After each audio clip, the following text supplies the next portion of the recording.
Good evening, everyone. My name is Bree Shalito. I work for Ent Credit Union. I'm the Director of Financial Wellbeing over there.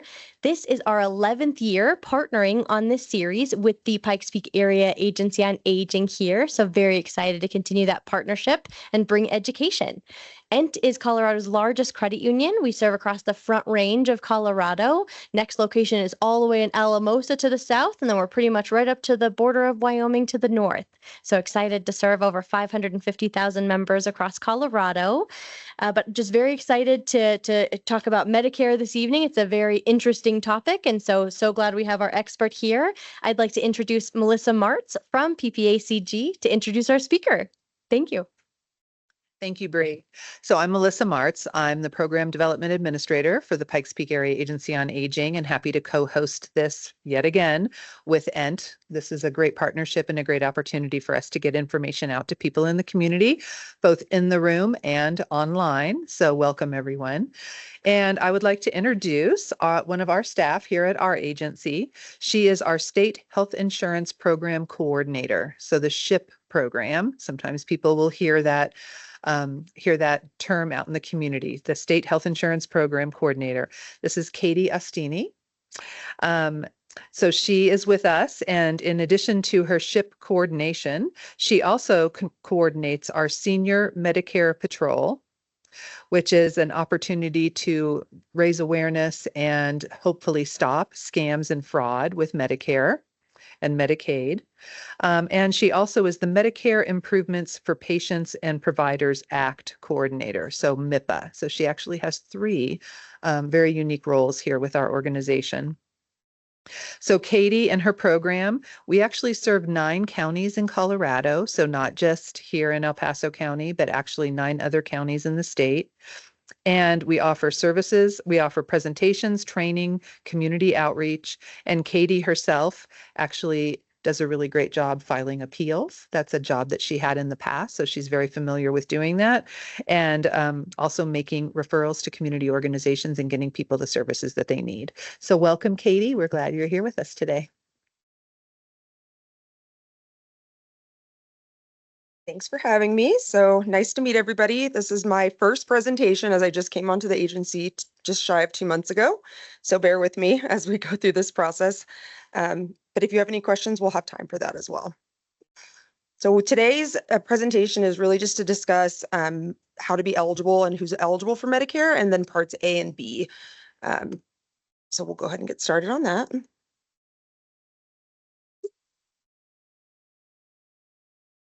There we go.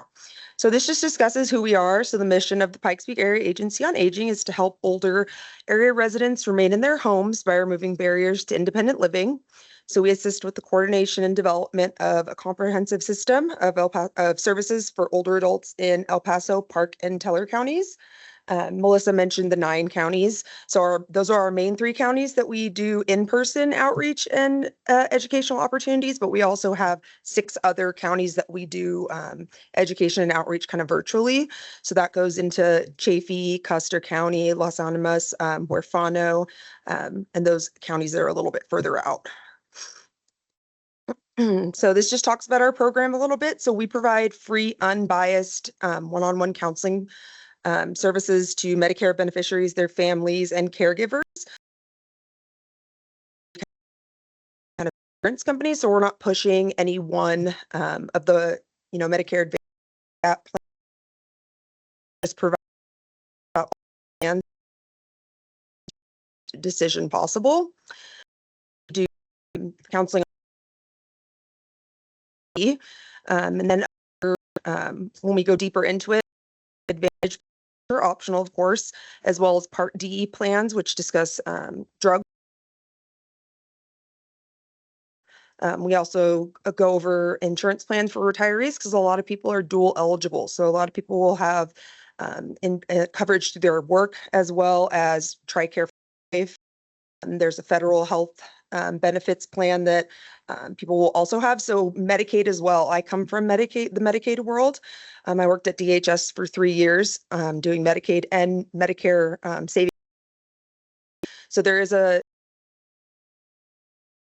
who have lower incomes and resources, that they can be eligible to have their Part B premium paid for. So that's another program that we do help people determine if they're eligible and then apply for those programs as well.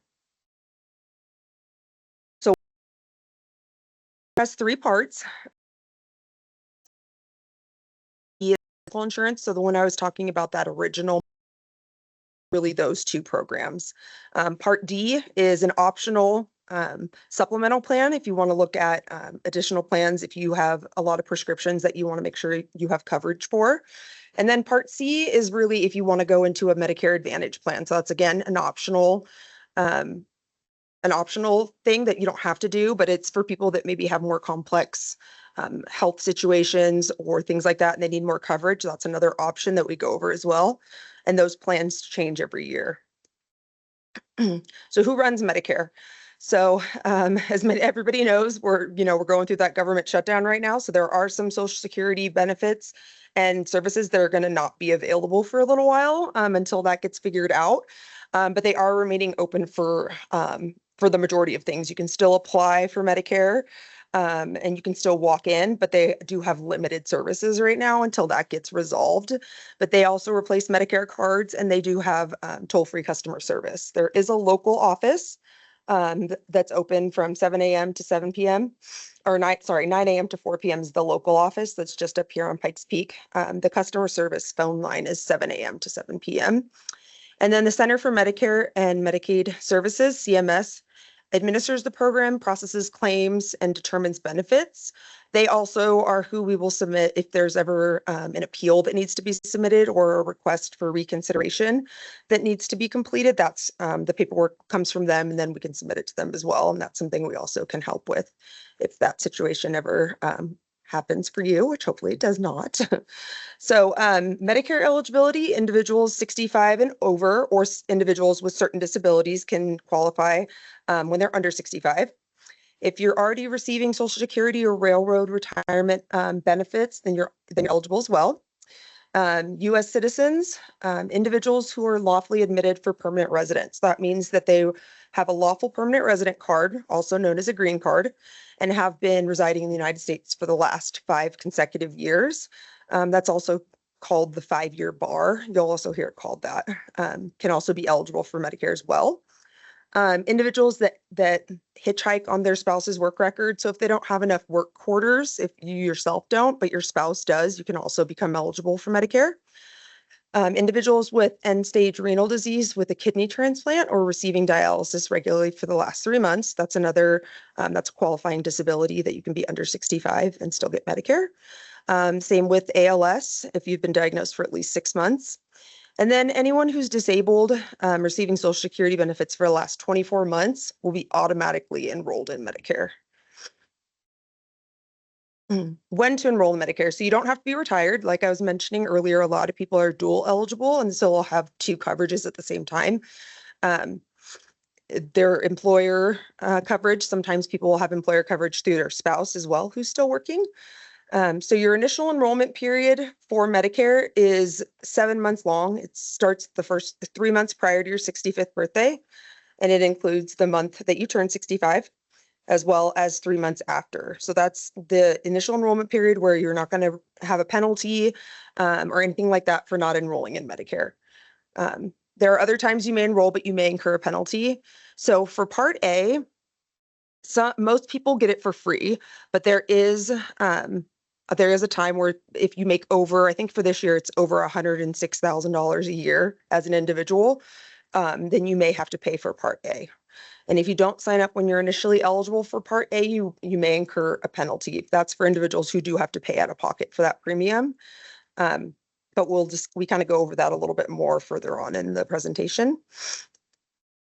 So enrollment periods, there's 3 different enrollment periods. The initial enrollment period that we were just talking about. So that's the 7-month, 3 months prior to your birthday and 3 months after. There's a special enrollment period. So it's the month after you lose employer-based coverage and 8 months after coverage ends. And then your general election period. So that is from January 1st to March 31st every year. So this is what the Medicare cards look like. I'm sure a lot of you have seen this before. Don't give out your Medicare number to anybody who calls you, because no one from our office or from Social Security is ever going to call you and ask for that number. Typically, if they do ask you for that number, it's a scam or fraud trying to access your benefits. So just be aware of that. I try to tell people to treat their Medicare card like you treat your Social Security card. You really keep that, a lot of people keep it in a safe. They don't keep it in their wallet. So it's really important to safeguard that just like you would your Social Security card. How to get prepared for signing up. So make sure your mailing address is always up to date with Social Security, because they're just like DHS, and their mail will not forward. So even if you've submitted a forwarding with the post office, a lot of times that mail will not get forwarded. So just make sure that your address is always up to date with the Social Security office. And there's different ways you can update that if you have a My Social Security account online, or you can call their customer service number. And then be aware of anyone who contacts you, of course, about your card. They will never ask for that information over the phone. So just really be aware of that. They will be very convincing when they call you. So if anybody does call you, I would make sure you get a phone number to call back, and then you can always give us a call and we can see if that's kind of an active scam that's going on. What you can do online. So this form is also in your packet of handouts. This kind of just goes over how to apply for Social Security benefits online, how to apply for Medicare, how to look at the income and resource guidelines for they call it the Extra Help program, but that's one of the Medicare savings programs. You can estimate your benefits. You can look at your benefits and print out the verification letters. So that's one thing that Social Security is not going to be doing right now. If you go in their office, they are not able to print out benefit letters right now during the government shutdown. So if you're able to and have access to a computer, I would really encourage you to sign up online, because all of those online services are going to be available, but they won't be available to walk in. So they have updated their website to be a lot more user-friendly.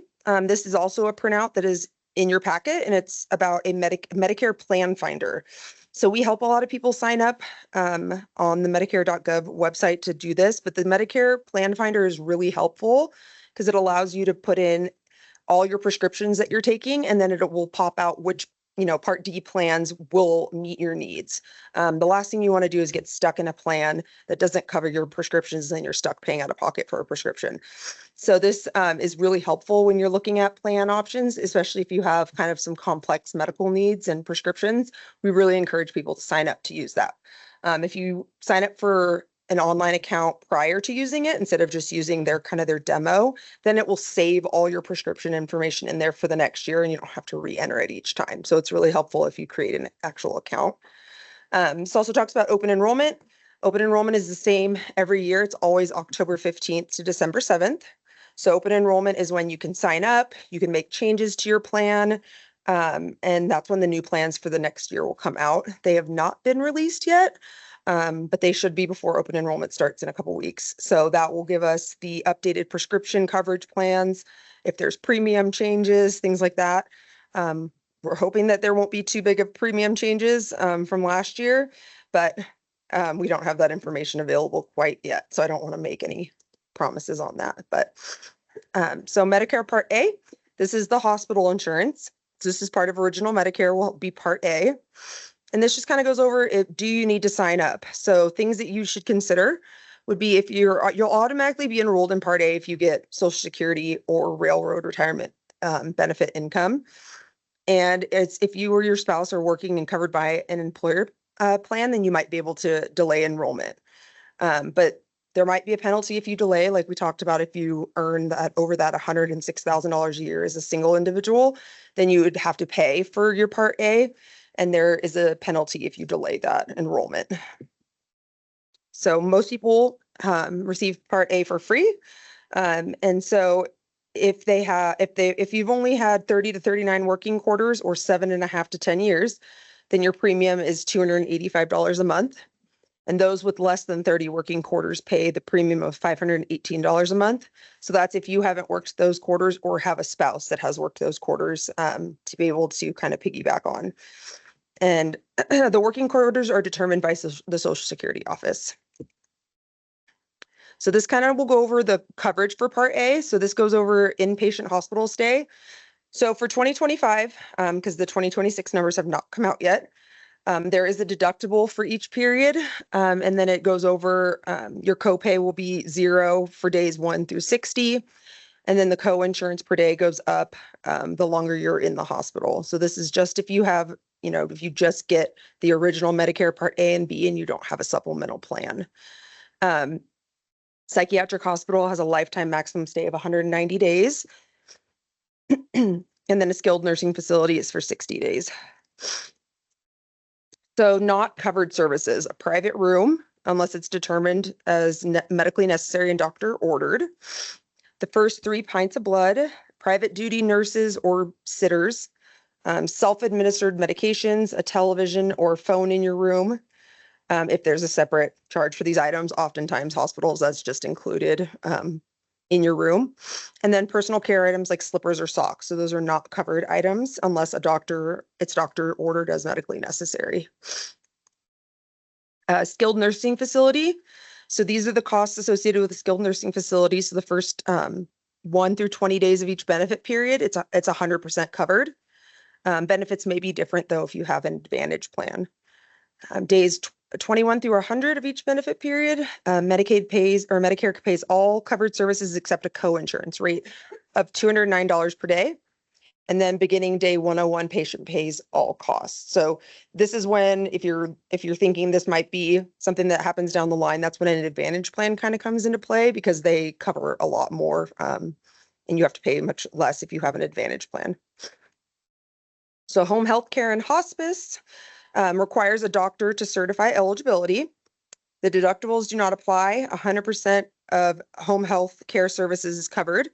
80% for durable medical equipment. So you're responsible for the additional 20% of that durable medical equipment. That could be an oxygen tank, a wheelchair, a cane, a walker, things of that nature. So Part B, things to consider. Again, this is another one that you'll be automatically enrolled in if you're already receiving Social Security income or railroad retirement benefits. And then this, again, can also be delayed if you have adequate coverage through an employer or your spouse's employer.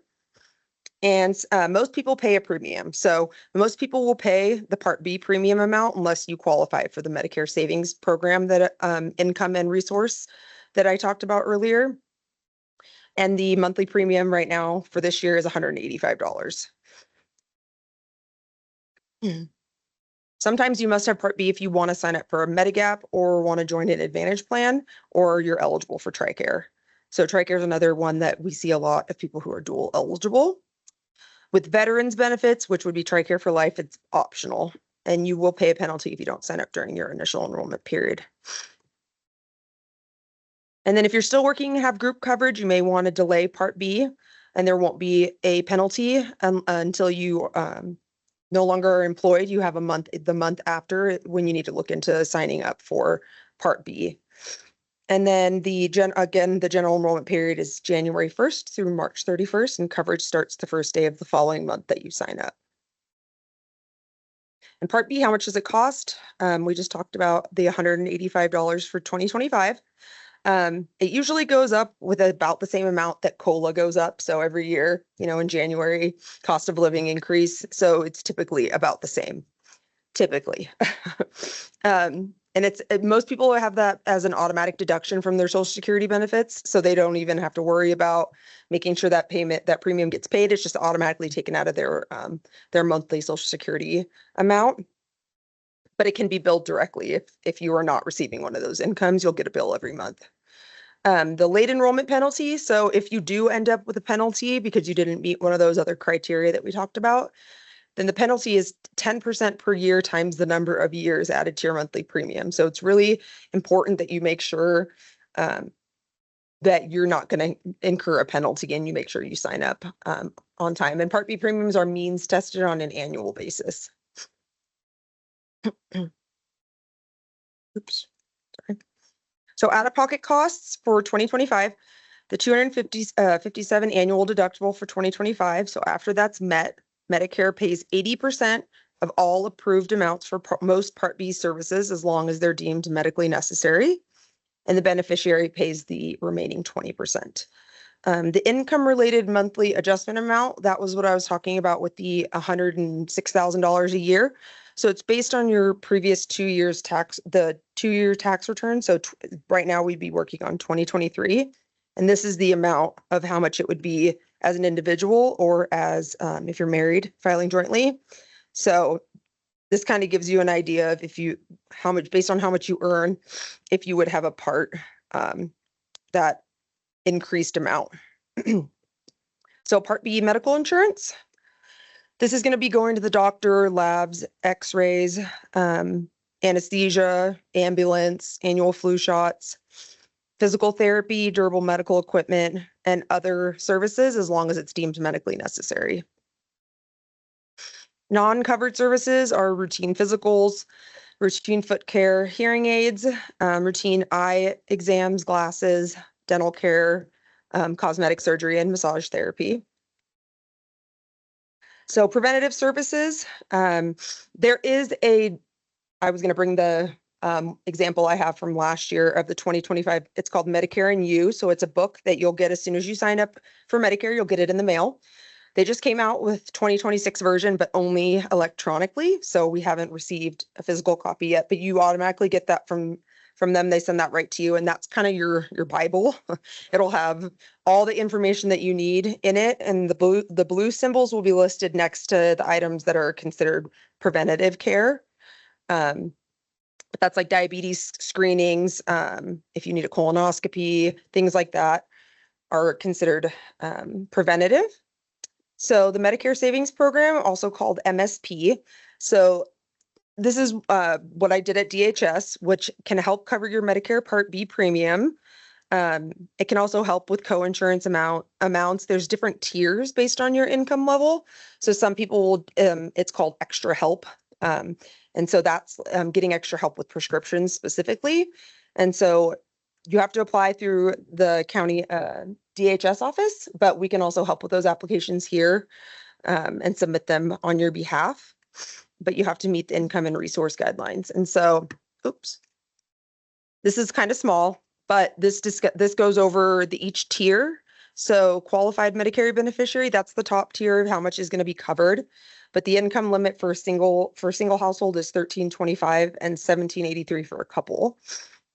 And then it goes down, there's 4 different tiers. So the specified low income beneficiary, that's got a little bit higher of income levels. And the LIS is the one that I was talking about that helps cover prescription Part D coverage as well. And there are resource limits for those as well. So countable resources are checking, savings accounts, certificates of deposit, IRAs, stocks, bonds, things like that. Not countable is your primary residence, your primary vehicle, a burial plot, and burial allowance up to $1,500. And then the income and resource limits change every year. Those come out in January, and they change at the same time that the Part B premiums and things like that change as well. And so we do not have those for 2026 as of yet. And then if you still have questions, we're here for you. So right now we're scheduling appointments since open enrollment is starting very soon. October 15th is when it starts. So we're making appointments as of right now to meet with people who either want to sign up for Medicare or maybe are looking at changing their plan. The Advantage plans, this is the only time that they can be changes during open enrollment. So we really encourage people, even if you're happy with what your plan was last year and you liked the coverage might be changing. So you have to look at the kind of the small print and really look at if the same services are being covered that you needed for the last year, or if your medical needs have changed and your prescriptions have changed. That's why it's really good to always look at it every year and make sure that all the same services are going to be covered on there, because you can only change it during that open enrollment period. And so you don't want to get stuck with a plan that's not meeting your needs.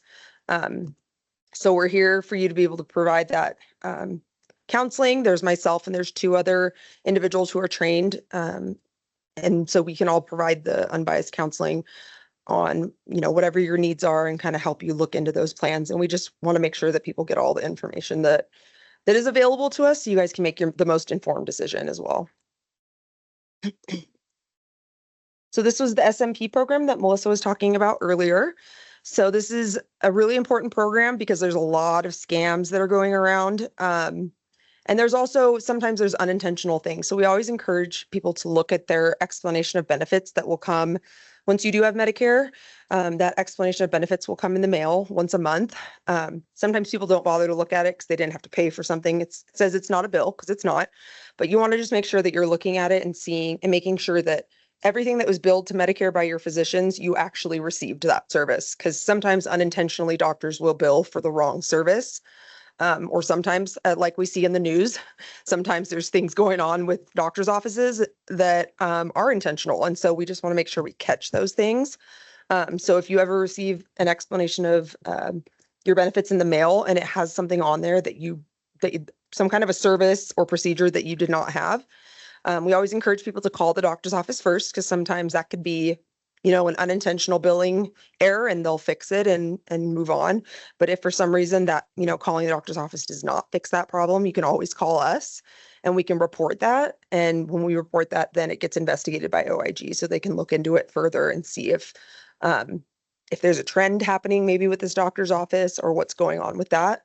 But it's a huge business every year of how much money is wasted due to fraud, and sometimes it's errors and sometimes it's intentional abuse. So we just want to try to catch that as much as possible.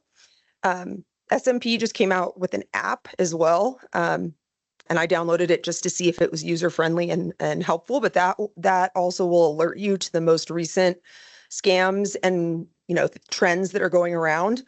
Because I feel like sometimes we see those things kind of after they've already gotten going. It'll be in the news when it's been going on for a couple months, and then, they may have already kind of gotten to you. So this app is supposed to really keep up to date with all of that information, what, the most recent scams are going around, so people can really be aware of what's happening. And that also gives you a direct link to report anything as well.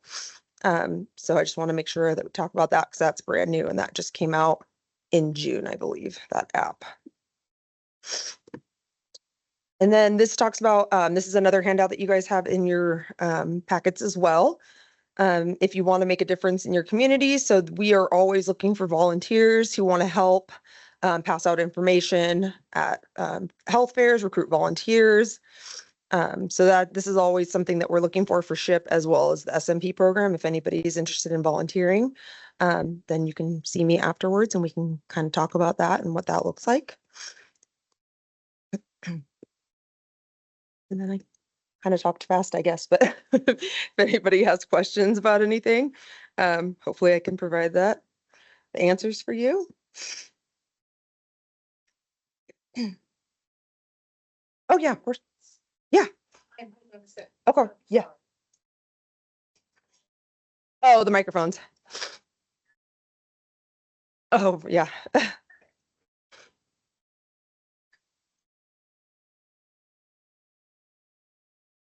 That one, please. Okay, there you go. Thank you. Yeah, in my research, I want to make sure I understand what I read.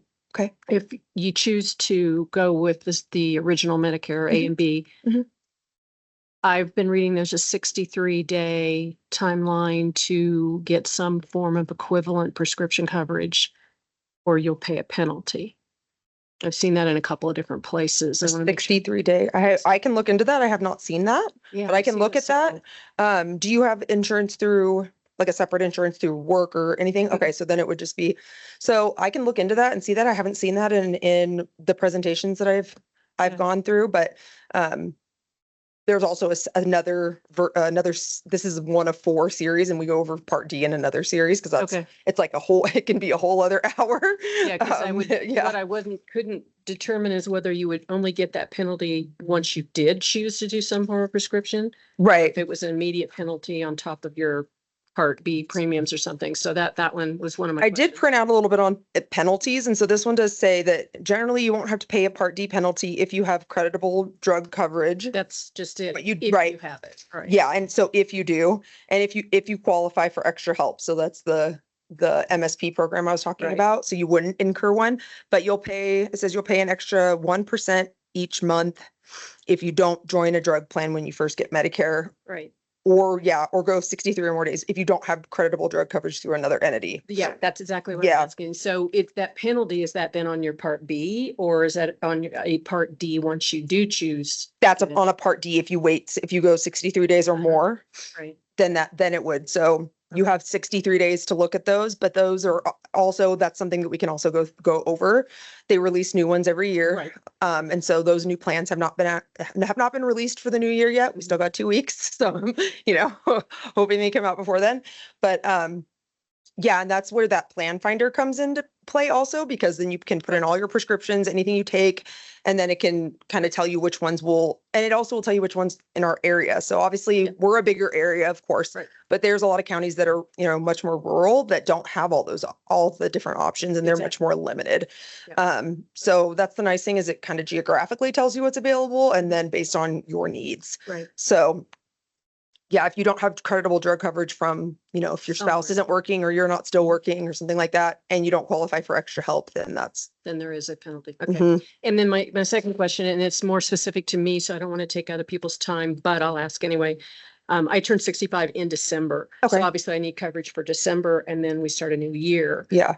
And I enroll next week or whenever I'm going to enroll in an Advantage plan, for example, then I'll be on a 2025 plan. Will I need to do something else again for 26, or will it roll over like it would normally? So open enrollment, when that starts, that's the new plans for the following year. So it seems like it's a little early, right? But it is for that following year. So as Right. long as you wait until October 15th, which, Right. you can do up to 3 months prior, but Right.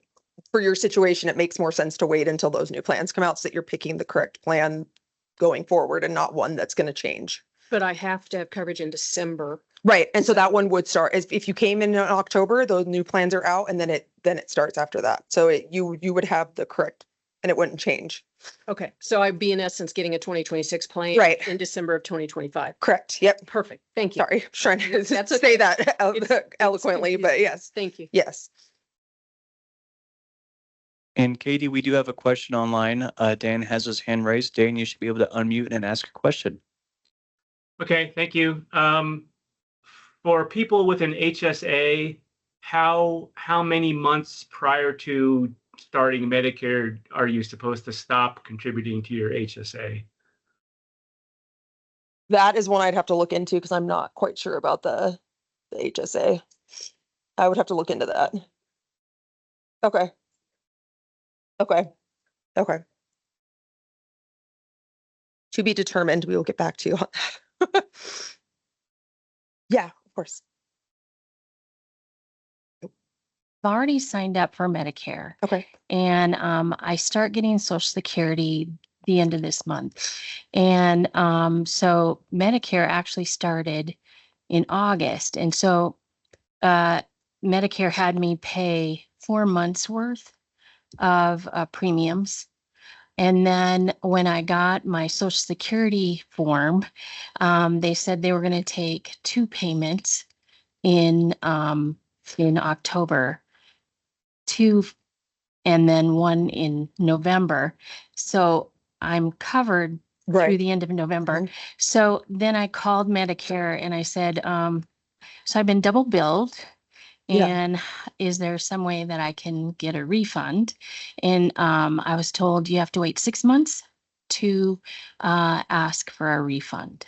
You have to be on Medicare for 6 months. That's interesting. I've not heard that before, but Okay.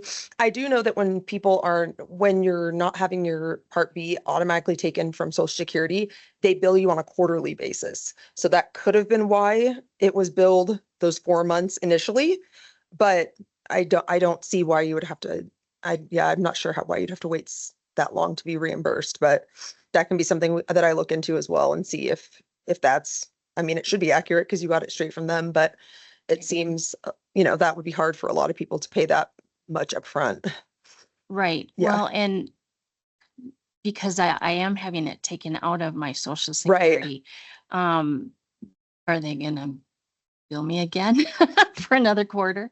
They shouldn't. They should Okay. not now. No, now that it's automatically taken out, it's kind of their fall safe, because if it's not taken out of automatically, they worry they're not going to get their I payment. totally understand. And so that. they bill on that quarterly basis, but they should not be continuing to do that since it's now being taken out automatically. Okay. Yeah. All right.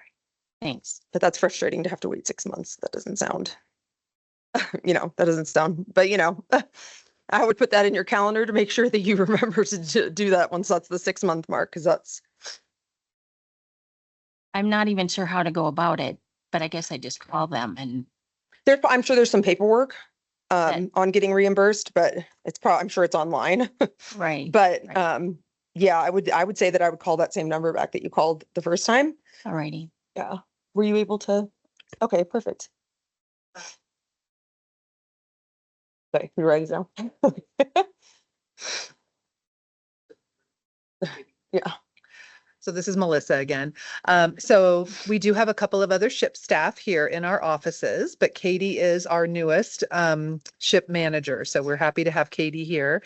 And so with an HSA, you would have to stop contributing to the HSA 6 months before your benefits begin. So that's what we're about with HSAs. So we'll let you continue. All right. Thanks. Anybody else have any questions or any more online?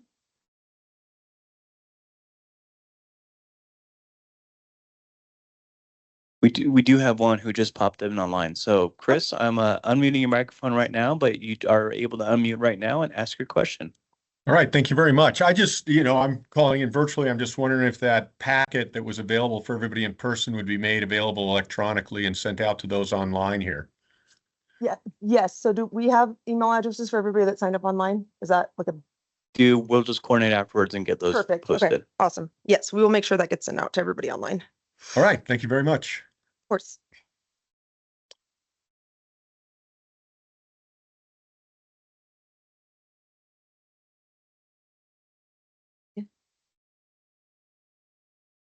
Beautiful. So if there are no more questions, thank you, Katie. Thank you, everybody, for coming. And again, if you have questions, feel free to call our offices, schedule an appointment to come in and see Katie or one of our other counselors as well.